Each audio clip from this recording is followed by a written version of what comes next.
All right, you know what? I might start making payphone calls again. I've changed up my commute a little bit,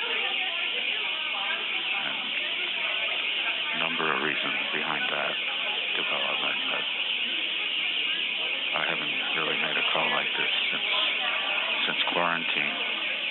I guess it's probably been almost 2 years, over 2 years.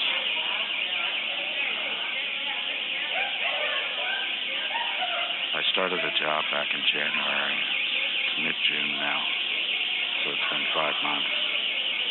And my goal for this job had been to make it a 6-month gig, prove to myself that I can actually hold a job again for the first time in 20 years.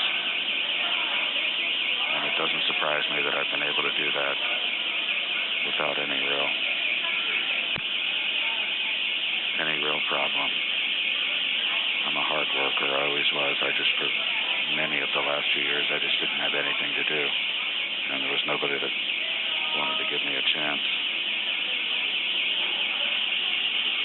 Of course, I sound pitiful blaming myself like that, or blaming others, rather. I could have done something, but life was easy. And it's not exactly difficult now, but yesterday, or Saturday rather, today's Monday, Saturday at the job is the first time my anxiety attacks interfered on my ability to do the job. I was twitching, my heart was pounding, and I was having trouble seeing straight, and I was typing things wrong. I didn't have enough pills on me. I had about a quarter of what I needed. And I'm not a pill popper. This only happens to me like every 3 months. I did have some anxiety attacks at work, but they weren't this bad. And maybe I kid myself about where all this comes from. Maybe I lie to myself. I mean, I know I lie to myself. Everybody lies to themselves. The world wouldn't be what it is without lies.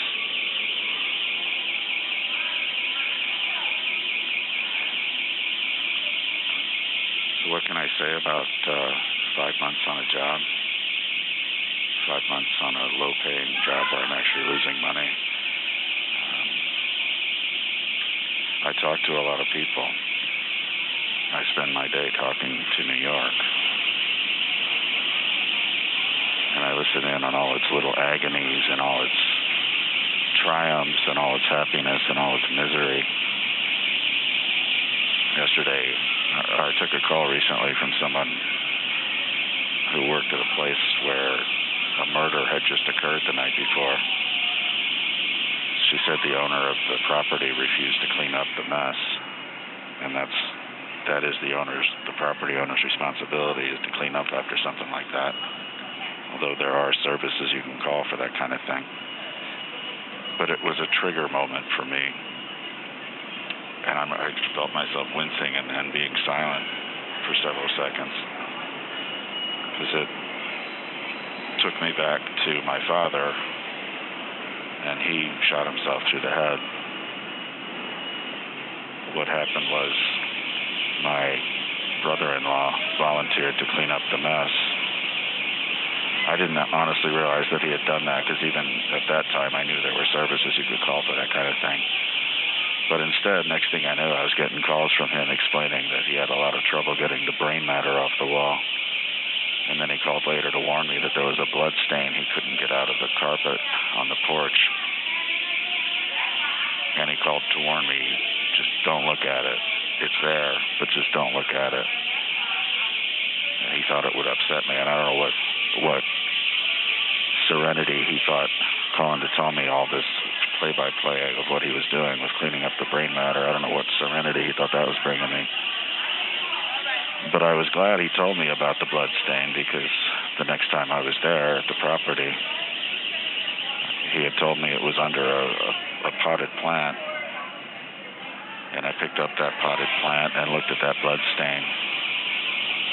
And I smiled. It was really bright, almost a happy color to it. It had been stained onto what I guess you call turf, astroturf, fake grass, whatever they call that stuff. So it never turned brown or dark. I just looked at that blood stain for a long time and smiled, because that's the last I ever saw of my father. And that was the trigger moment that came from a call I took on Saturday. Another interesting call came from somebody who worked at a restaurant, I think, and he received a package of glassware, decorative glass that he was going to use as beverage, to pour beverages into at his restaurant. But he opened the box that contained these glasses, and it had a handwritten note that said, "It helped. I am an Indonesian slave." And it was a handwritten thing. And at first, when he said it first, I thought he said, "I'm a Venetian slave." And so I made the asshole comment that, "Oh, so these were Italian glasses?" And he was like confused by that question. And then I clarified later when he repeated and said Indonesian. And then I said, "Oh, I thought you said Venetian before. That was why I asked if it was." But it was a strange moment. Like, you open a box load of just decorative glassware, and you find a note from one of the slaves that produced it.